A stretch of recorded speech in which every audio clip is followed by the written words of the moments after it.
نامت أعيني يوما، نامت والحنين نما، راحت تحتويني رؤياك يا رسول الله. أحمد يا نور الهدى بشوق فاق المدى، عيني ترجو أن تراك روحي يا حبيبي فداك. أحمد يا نور الهدى بشوق فاق المدى، عيني ترجو أن تراك روحي يا حبيبي فداك.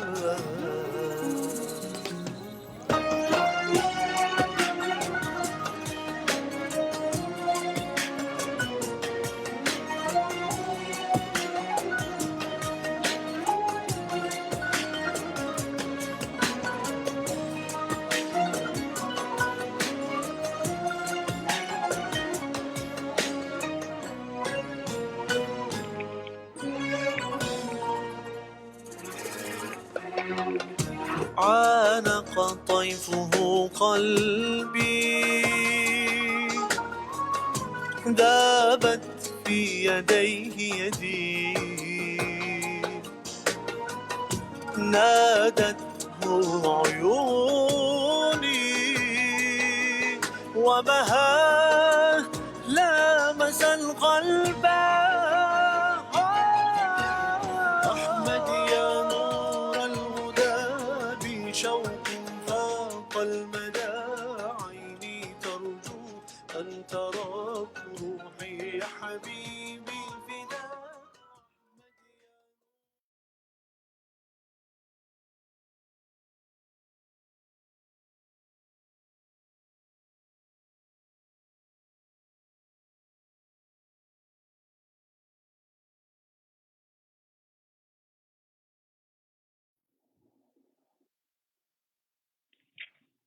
Bismillahirrahmanirrahim. Assalamualaikum warahmatullahi wabarakatuh.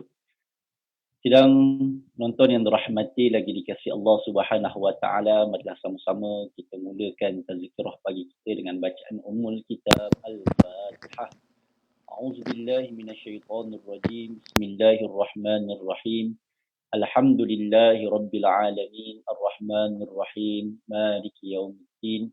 إياك نعبد وإياك نستعين اهدنا الصراط المستقيم صراط الذين أنعمت عليهم غير المغضوب عليهم ولا الضالين آمين. الحمد لله والصلاة والسلام على رسول الله ومن تبعه ومن والاه. رب اشرح لي صدري ويسر لي أمري واحلل عقدة من لساني يفقهوا قولي. سبحانك لا علم لنا إلا ما علمتنا إنك أنت العليم الحكيم ولا حول ولا قوة إلا بالله العلي العظيم. اللهم ارزقنا فهم النبيين وحفظ المرسلين وإلحام الملائكة المقربين. ربي زدنا علما وارزقنا منك فهما وجعلنا من الذين يستمعون القول فيتبعون أحسنه. اللهم آمين يا رب العالمين. أما بعد. Alhamdulillah, kita panjatkan setinggi syukur kehadrat Allah Subhanahu wa taala. Limpah kurnia yang Allah Subhanahu wa taala berikan dapat sama-sama kita bertemu pada pagi ini, tazkirah pagi di channel Facebook Dewan Dakwah Negara. Dan juga tuan-tuan boleh layari dan subscribe di rancangan YouTube Dewan Dakwah Negara. Boleh like di sana, boleh share. Dan moga-moga lebih ramai lagi yang akan mendapat manfaat untuk kita kongsi-kongsikan pada pagi ini. Dan moga-moga ianya menjadi saham amal jariah kita insya-Allah yang kita kongsikan yang baik-baik. Dan tuan-tuan juga saya menyeru sama-sama untuk terus kita memberikan sokongan kepada laman Dewan Dakwah Negara ini dengan menyumbang kepada akaun yang tertera. Moga-moga dengan sedikit sumbangan tuan-tuan itu memberikan manfaat dan juga ganjaran yang baik di sisi Allah Subhanahu Wa Taala, insya-Allah. Tuan-tuan yang dirahmati lagi dikasihi Allah Subhanahu Wa Taala, pada pagi ini kita berada dalam bulan Rabiul Awal. Rabiul Awal ataupun disebut juga Rabiul Anwar, bulan kelahiran baginda Nabi kita Muhammad sallallahu alaihi wasallam. Saya mengajak diri saya dan diri tuan-tuan agar sama-sama kita memperbanyakkan selawat dan salam kita ke atas baginda Nabi Muhammad sallallahu alaihi wasallam. Kerana dalam satu sabdaan lain Nabi sallallahu alaihi wasallam menyatakan, barang siapa yang berselawat kepadaku ke atasku satu kali, Allah akan berselawat ke atasnya 10. Barang siapa yang berselawat kepada Nabi sebanyak 10, Allah akan berselawat ke atasnya 100. Barang siapa yang berselawat ke atas Nabi sallallahu alaihi wasallam sebanyak 100 kali, Allah Subhanahu Wa Taala akan berselawat ke atasnya sebanyak 1000 kali. Dan barang siapa yang berselawat ke atas Nabi sallallahu alaihi wasallam sebanyak 1000 kali, insya-Allah maka dia tidak akan disentuh oleh api neraka. Jadi moga-moga dengan kedatangan bulan Rabiul Awal, Rabiul Anwar, bulan kelahiran bagi Nabi kita Muhammad sallallahu alaihi wasallam ini, kita memperbanyakkan selawat dan salam kita kepada Nabi sallallahu alaihi wasallam, dan moga-moga selawat dan salam kita inilah yang akan menjadi pembantu kita, pendinding kita daripada azab api neraka Allah Subhanahu Wa Taala. Tuan-tuan yang dirahmati lagi dikasihi Allah Subhanahu Wa Taala, bila kita sebut tentang kedatangan Rabiul Awal, Rabiul Anwar, bulan kelahiran bagi Nabi kita Muhammad sallallahu alaihi wasallam, salah satu daripada apa yang dibawa oleh Nabi kita Muhammad sallallahu alaihi wasallam adalah akhlak. Sehingga kan Nabi sallallahu alaihi wasallam sebut, innama bu'istu liutammima makarimal akhlak. Sesungguhnya aku diutus oleh Allah Subhanahu Wa Taala untuk menyempurnakan akhlak. Dan Allah Subhanahu Wa Taala sebut dalam Al-Quran, innaka la'ala khuluqin azim. Sesungguhnya bagi Nabi kita Muhammad sallallahu alaihi wasallam itu dan berada di atas akhlak yang agung, akhlak yang terpuji. Jadi tuan-tuan yang dirahmati lagi dikasihi Allah Subhanahu Wa Taala, antara perkara yang perlu kita pelajari dalam hidup kita iaitu kita memperelokkan akhlak dan adab. Kita memperelokkan setiap langkah-langkah kita, setiap tutur bicara kita, setiap perbuatan kita itu mestilah dipandu dengan akhlak yang baik. Nabi sallallahu alaihi wasallam ketika mana bertemu dengan malaikat Jibril alaihi salam sehingga lututnya bertemu lutut, maka Jibril tanya kepada Nabi sallallahu alaihi wasallam beberapa persoalan berkaitan dengan iman, berkaitan dengan Islam dan juga berkaitan dengan ihsan. Maka di situ menunjukkan bahawa Nabi sallallahu alaihi wasallam diutuskan oleh Allah Subhanahu Wa Taala dengan membawa akhlak, dengan membawa iman dan membawa syariat. Jadi tuan-tuan yang dirahmati lagi dikasihi Allah Subhanahu Wa Taala sekalian, maka kita kena mempelajari adab dan akhlak. Dan ini merupakan salah satu daripada perkara yang sangat penting dalam hidup kita, dan ini juga merupakan salah satu perkara yang sangat penting yang kalau kita pelajari, merupakan amalan-amalan para ulama terdahulu sebelum mereka memasukkan diri mereka dalam bidang-bidang ilmu yang lain. Maka mereka mempelajari adab dan mereka mempelajari akhlak. Kita lihat, tuan-tuan yang dirahmati lagi dikasihi Allah, pada pagi ini saya nak kongsikan dengan tuan-tuan tentang adab dan akhlak ini, dan beberapa kisah bagaimana para ulama kita menitik beratkan tentang soal adab dan akhlak. Bagaimana Imam Malik radhiyallahu anhu. Imam Malik merupakan Imam Darul Hijrah. Imam Darul Hijrah iaitu imam yang berada di kota Madinah Al-Munawwarah dan yang sangat mencintai kota Madinah Al-Munawwarah. Suatu hari kata Imam Malik radhiyallahu anhu kepada ibunya, dia nak pergi belajar. Maka dia kata, wahai ibuku, aku hendak pergi untuk belajar. Nak pergi belajar. Lalu ibunya panggil Imam Malik ini. kan, lalu ibunya memakaikan pakaian yang elok-elok. Sebagai satu adab. Adabnya bila kita nak mempelajari sesuatu itu, nak mempelajari hadis sebagai contoh, kita memperkemaskan pakaian kita, pakai baju yang cantik-cantik, pakai baju yang wangi-wangi, kan, dengan kita pakai perfume yang wangi, atar dan sebagainya, kita perelokkan pakaian kita. Kemudian ibu kepada Imam Malik ini memakaikan, lepas memakaikan pakaian tadi, kemudian memakaikan serban ataupun kupiahnya tadi, lalu ibunya beritahu kepada Imam Malik, wahai anakku, pergilah belajar. Tetapi kata ibunya tadi, ya Malik, khudh min syaikhika al-adab qabla al-'ilm. Wahai Malik, kan, pelajarilah adab sebelum engkau pelajari ilmu. Jadi Imam Malik tadi diantar oleh ibunya untuk belajar dengan Rabi'ah, gurunya tadi.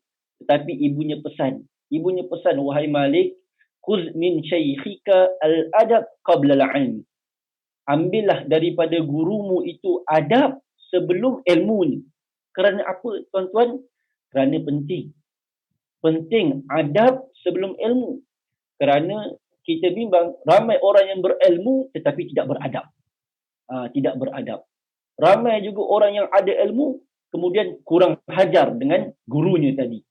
Ramai orang yang berilmu tetapi tidak ada baik sangka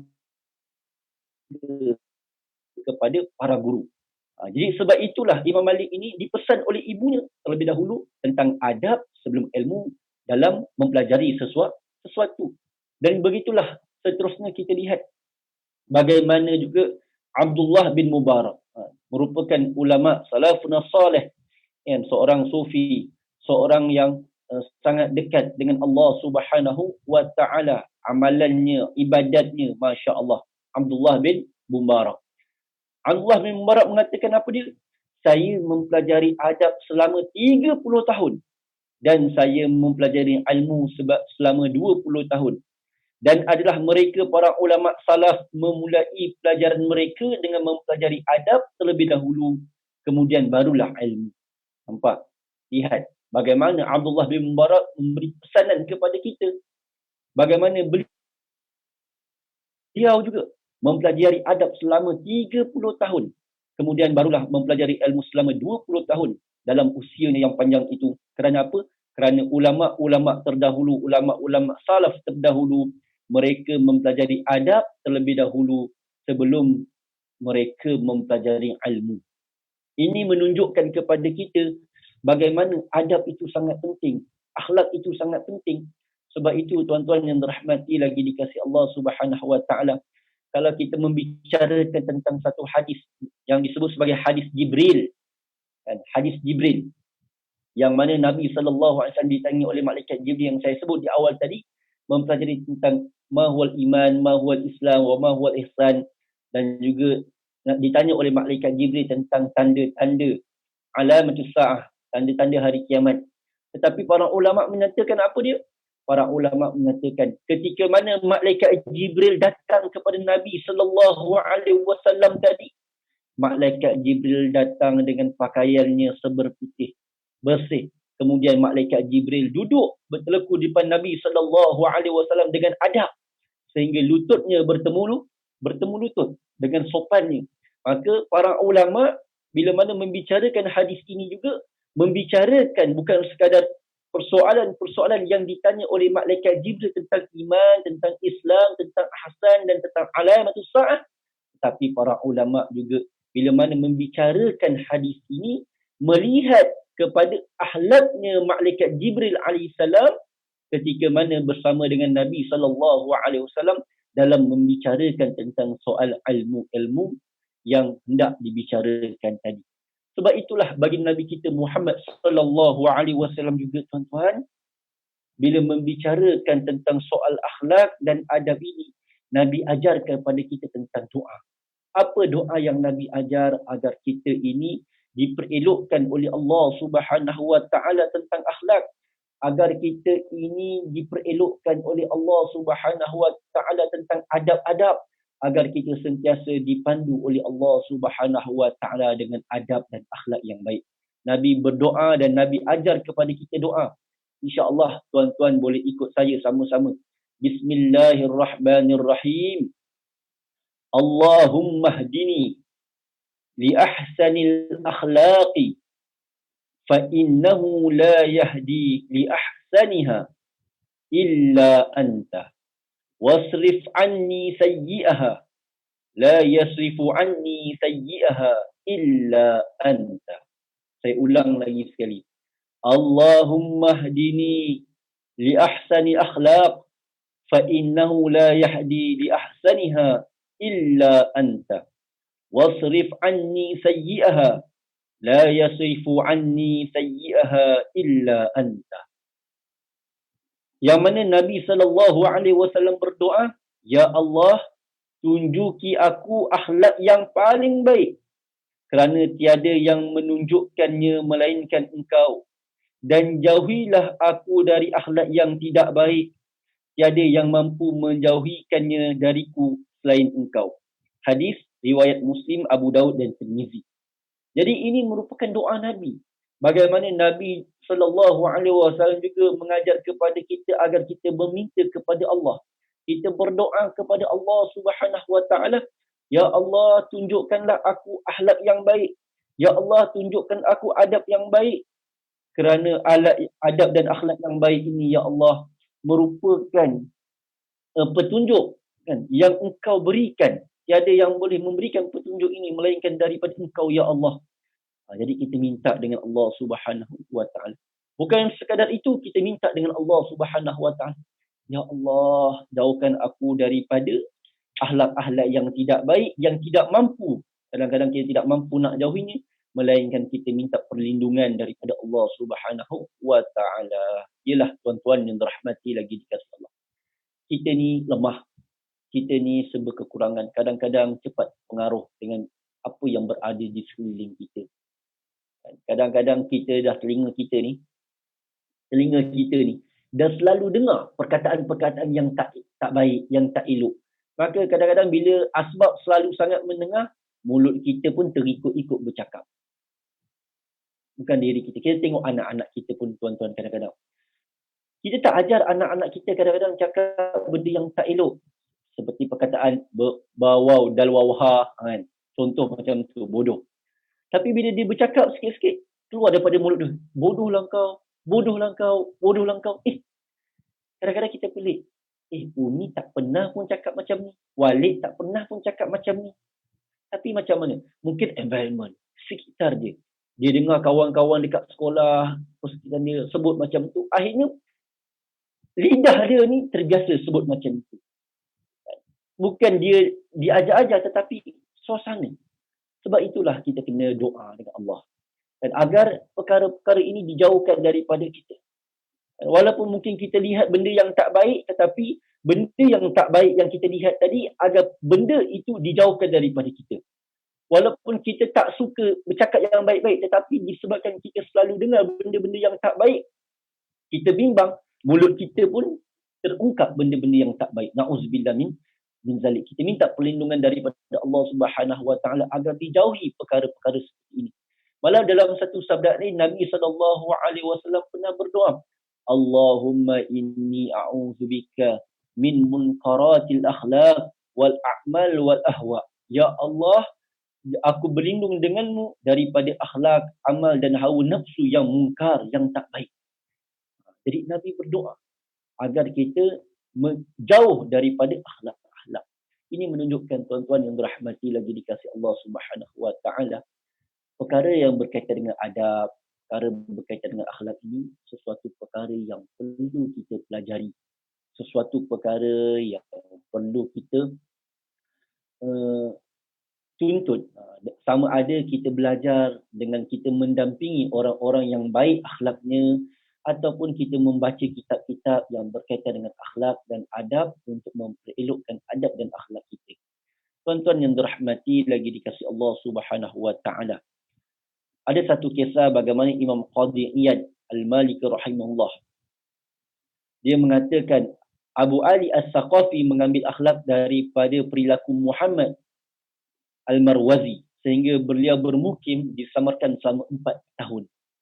Ini dia cerita bagaimana Qadhi Iyad cerita kan, iaitu Abu Ali As-Saqafi ini dia pergi ke Samarkand, duduk di sana selama 4 tahun, bermukim di sana selama 4 tahun dan mengambil akhlaknya Muhammad bin Nas Al-Marwazi.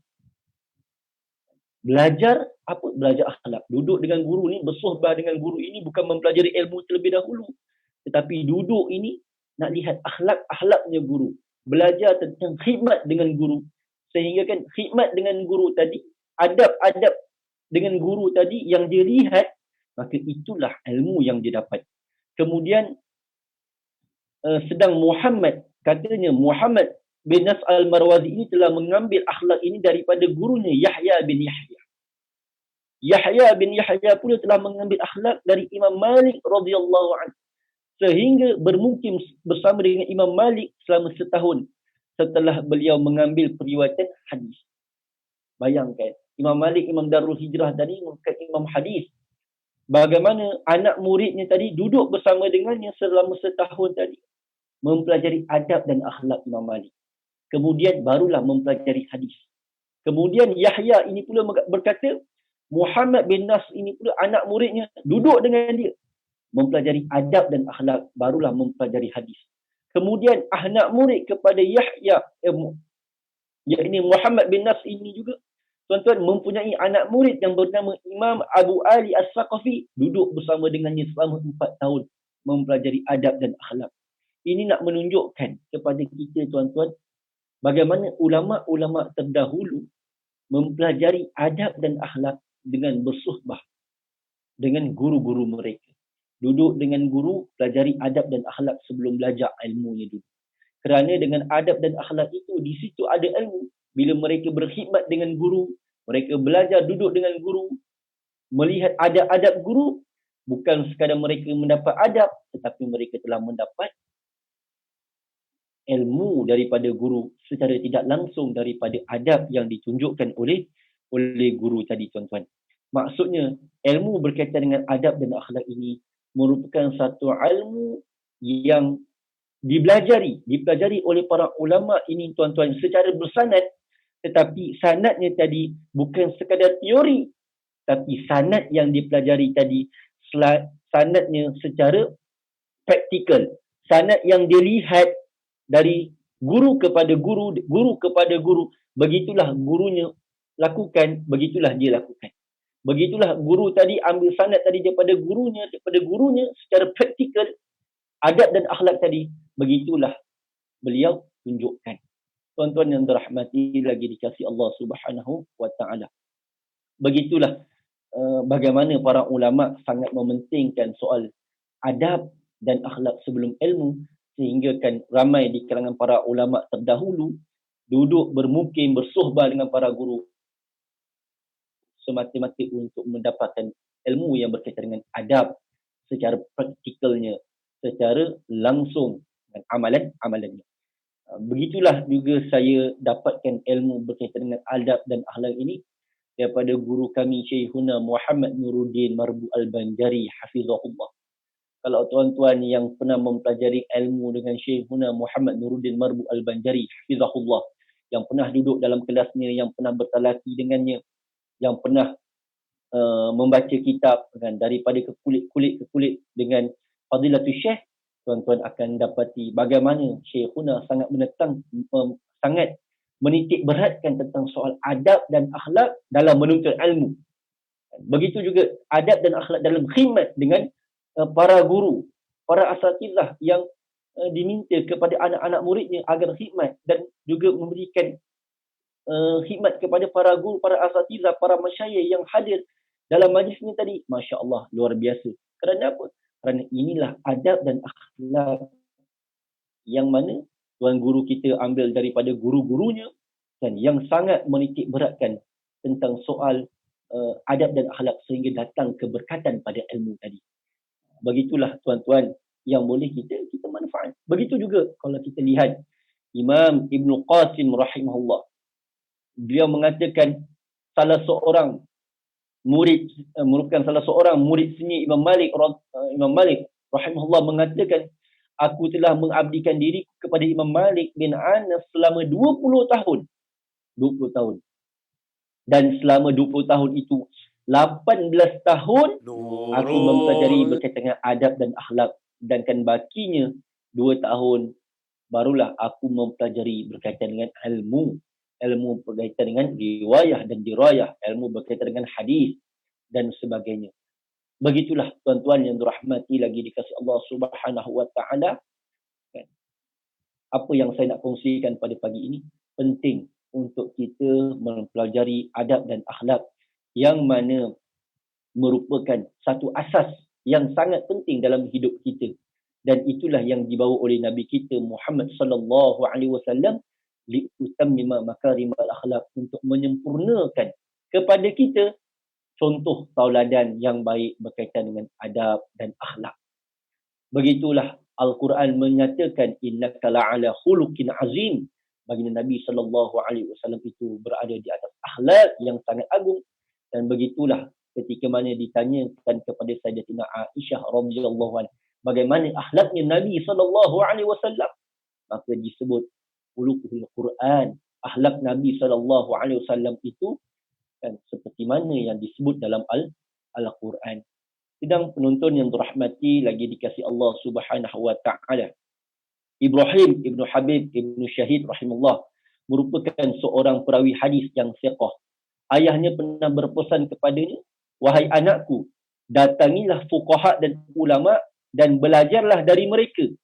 Ambillah dari mereka adab dan akhlak, kerana itu telah aku cintai darimu dari banyak hadis. Allahu Akbar. Kata Ibrahim Ibn Habib Ibn Syahid rahimahullah, dia kata kepada anaknya, ketika mana anaknya nak pergi belajar dengan siapa? Anaknya nak pergi mempelajari ilmu dengan fuqaha dan para ulama. Kata bapanya tadi, wahai anakku, datangilah fuqaha dan ulama tadi dengan mengambil adab dan akhlak mereka. Kerana itu lebih aku cintai daripada dirimu, kan? Iaitu daripada memperbanyakkan hadis. Tuan-tuan yang dirahmati lagi dikasihi Allah Subhanahu wa taala. Inilah perkara yang sangat penting dalam hidup kita dunia akhir zaman ini. Kita lihat tentang soal adab dan akhlak. Dan kita lihat, kita bincang banyak perkara tuan-tuan. Kita bincang tentang masalah akidah, masalah tauhid. Ada perkara-perkara yang kita bincang. Betul, benda ini penting. Tetapi kadang-kadang yang kita bincangkan itu benda yang betul, yang benda yang baik, tetapi sampaikan tidak ada adab dan akhlaknya dalam perdebatan. Tak ada adab dan akhlaknya dalam perdebatan. Kita bincang tentang masalah fiqh. Benda tu benda baik, benda yang datangkan manfaat, khilaf itu rahmah. Tetapi dalam perbincangan tadi, akhirnya tidak ada adab dan akhlak. Kita bincang tentang ilmu-ilmu yang berkaitan dengan ilmu tasawuf yang hangat hari ini diperbincangkan. Tetapi akhirnya bukan tasawuf yang kita bincangkan, tetapi menunjukkan akhlak kita yang tidak baik. Sebab apa? Sebab inilah perkara-perkara yang perlu kita muhasabah dan dalam diri kita ini, agar kita mempelajari ilmu ini dengan mendahulukan ilmu yang berkaitan dengan adab dan akhlak, tuan-tuan. Supaya apa? Supaya kita ini mewarisi adab dan akhlaknya bagi Nabi kita Muhammad sallallahu alaihi wasallam, dan merupakan adab dan akhlak salafuna salih, orang-orang terdahulu. Tuan-tuan yang dirahmati lagi dikasihi Allah, rakan-rakan dan penonton FB Dewan Dakwah yang dirahmati lagi dikasihi Allah Subhanahu wa taala. Banyak kitab. Saya menyeru kepada tuan-tuan sempena bulan Rabiul Awal ini agar kita membaca kitab-kitab hadis ataupun kitab-kitab yang berkaitan dengan akhlak, dan kita muhasabah diri kita agar kita dapat memperelokkan akhlak kita. Banyak antara kitab yang boleh kita habiskan baca tentang kitab berkaitan dengan Asy-Syama'il Al-Muhammadiyah karangan Imam At-Tirmizi rahimahullah. Baca kitab Syama'il Muhammadiyah. Dalam kitab Syama'il bukan sekadar menceritakan kepribadian bagi Nabi sallallahu alaihi wasallam, tetapi dalam kitab Syama'il itu juga ada adab-adab yang boleh kita pelajari daripada baginda Nabi sallallahu alaihi wasallam. Ada akhlak-akhlak yang boleh kita contohi daripada baginda Nabi kita Muhammad sallallahu alaihi wasallam. Boleh juga kita diskusikan kitab-kitab yang mulia tuan-tuan, kitab-kitab hadis seperti mana contoh 40 hadis akhlak mulia karangan Tuan Guru Syekhuna Abu Ali Al-Banjari An-Nadawi Al-Maliki Syekh Ahmad Fahmi Zamzam hafizahullah, yang mana dihimpunkan dalam hadis kitab ini 40 hadis berkaitan dengan akhlak-akhlak. Bukan sekadar kita baca ini kita nak dapatkan 40 hadis kemudian dapat sanad. Kemudian kita sebut, oh aku dah baca kitab ini, aku dah dapat sanadnya. Tidak. Tetapi kita baca kitab hadis 40 ini bukan semata-mata hendak sanad hadis ini daripada Abu Yahya kita, kan, Syekh Ahmad Fahmi Zamzam. Tetapi bagaimana kita ambil akhlaknya Syekh Fahmi Zamzam. Bagaimana kita mengambil akhlak Nabi SAW yang dibicarakan daripada kita ini. Kita ambil pesanan Nabi SAW daripada kita ini. Begitu juga tuan-tuan, sempena bulan Rabiul Awal ini, mungkin kita juga boleh mempelajari akhlak dan adabnya Nabi SAW daripada, selain daripada kitab Syama'il tadi, kita juga boleh, kita boleh baca Kitabul Adab. Kan, kitab adab yang mencakupi 50 adab dalam 50 keadaan yang boleh kita pelajari. Dan buka satu hari, kan, kita pelajari mungkin 2-3 hadis ataupun 2-3 bab yang berkaitan dengan adab dan akhlak Nabi SAW. Kemudian bukan sekadar kita baca, kita praktikkan. Inilah bulan Rabiul Awal, Rabiul Anwar, bulan kelahiran bagi Nabi SAW. Bukan sekadar kita menceritakan, tetapi kita nak muhasabah diri kita, berapa banyak sunnah-sunnah Nabi, adab-adab, akhlak-akhlak yang Nabi ajar kita buat. Yang Nabi ajar kita buat. Contoh tuan-tuan, bila kita nak makan, kita bicara tentang adab makan. Makan dengan tangan kanan, baca bismillah, makan yang hampir dengan kita. Bila kita bicara tentang adab nak keluar rumah, akhlak nak keluar rumah, kita buat apa tuan-tuan? Kita mulakan keluar rumah dengan kaki kiri. Kemudian kita pakai spangle kita dengan kaki kanan. Kemudian kita membaca bismillah, kita baca doa, kita sebut la haula wala quwata illa billah, bismillah tawakkaltu ala Allah. Akhlak. Begitu juga tuan-tuan, sehingga dalam bilik air kita nak mandi, kita tahu bagaimana kita nak menutup aurah kita walaupun berseorangan, tapi bagaimana adabnya dalam bilik air. Begitulah juga tuan-tuan, adab kita duduk dalam majlis ilmu, ketika mana kita nak baca kitab dan sebagainya, adab ketika mana kita baca Quran, adab ketika mana kita baca hadis. Maka inilah waktu yang sangat baik untuk kita muhasabah, untuk kita mempelajari, untuk kita mendalami ilmu-ilmu yang berkaitan dengan adab dan akhlak bagi Nabi kita Muhammad sallallahu alaihi wasallam. Banyak buku-buku dekat pasaran sana yang boleh kita baca, tetapi saya nak sebutkan lagi sekali, bukan sekadar kita baca, tetapi kita praktikkan amal-amal tadi. Antaranya buku yang ditulis oleh Sahibul Fadilah Ustaz Said Nur Hisham tentang 20 checklist, kan, berkaitan dengan akhlak, kalau tidak silap saya. Ini boleh kita jadikan panduan, kita jadikan checklist buku tadi. Okey, apa akhlak kita, apa adab-adab yang kita buat. Begitu juga yang boleh kita baca daripada kitab Bidayatul Hidayah yang mengajar kita tentang adab-adab dan akhlak daripada kita bangun tidur sampai kita hendak tidur. Ini antara kitab-kitab, dan kitab Bidayatul Hidayah juga di antara kitab yang disyarahkan oleh guru kita Sahibul Fadilah Ustaz Said Abdul Qadir Al-Jufri hafizahullah. Tuan-tuan boleh buka YouTube dan boleh mengikuti. Jadi hadirin muslimin muslimat yang dirahmati lagi dikasihi Allah Subhanahu wa taala. Sekadar itu perkongsian tazkirah pagi saya pada pagi ini, sekadar untuk membuka satu nasihat untuk kita bersama agar kita mengambil ruang dan peluang dengan kedatangan Rabiul Awal, Rabiul Anwar, bulan kelahiran bagi Nabi kita Muhammad SAW, dengan bertambah-tambah rasa cinta, rasa rindu, rasa kasih kita kepada baginda Nabi SAW, bukan dengan kita memperbanyakkan selawat kepada Nabi SAW, dengan kita membaca tentang kisah-kisah baginda Nabi SAW, Bukan sekadar itu, tetapi kita memperbanyak, kita muhasabah diri kita, apa sunnah-sunnah Nabi yang hendak kita memperbanyakkan untuk kita lazimi, untuk kita istiqamah dalam hidup kita, sehingga kita ingat kepada baginda Nabi kita Muhammad sallallahu alaihi wasallam. Kadar itu, qul qauli hadza wastaghfirullah azim li wa lakum. Jangan lupa tuan-tuan untuk terus like dan share FB Dewan Dakwah Negara, dan juga boleh layari di YouTube Dewan Dakwah Negara, kuliah-kuliah ataupun tazkirah-tazkirah sebelum daripada ini yang disampaikan oleh guru-guru kita, asatizah kita yang mulia. InsyaAllah tuan-tuan boleh layari dan lihat di situ, boleh sentiasa tekan button share dan share rancangan-rancangan tazkirah pagi daripada YouTube ke laman FB, laman tweet tuan-tuan ataupun IG tuan-tuan. Moga-moga ramai di kalangan umat di sana mendapat faedah, dan tuan-tuan juga boleh menyalurkan sumbangan kepada akaun RHB Dewan Dakwah Negara untuk meneruskan semangat untuk kita menyebarluaskan dakwah lagi, untuk mempermudahkan pihak jawatan kuasa dan melaksanakan program-program dakwah, insya-Allah. Aku qauli hadza wastaghfirullah azim li wa lakum. Bismillahirrahmanirrahim.